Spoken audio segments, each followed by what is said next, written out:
హక్కు ఉంటుందా? ప్రజాస్వామ్యంలో ఆత్మహత్య చేసుకోవాలనే పార్టీ ఉంటుందా?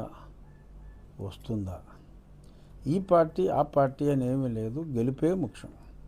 సంక్షేమం పేరుతో అప్పులు చేసి ప్రజల ఆస్తులు అమ్మి పథకాలు, కాలం గడిచే కొద్దీ సరికొత్త పథకాలు, పాత అప్పులు తీర్చాలి, కొత్త పథకాలు అమలు చేయాలి. ఎలా?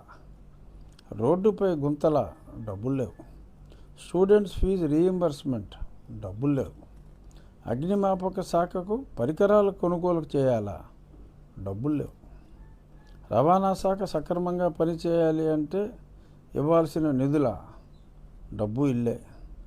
పోస్టుల భర్తీన డబ్బులు లేవు, ఫైనాన్స్ వాళ్ళు ఒప్పుకోలేదు. సంక్షేమ హాస్టల్స్ స్టూడెంట్స్ ఒక్కరికి రోజుకు 3 రూపాయలు ఇస్తాం, అది కూడా 3 ఏళ్ల తరువాత. 3 రూపాయలతో వారికి 3 పూట్ల భోజనం రావాలి. కుళ్ళిన భోజనం తిని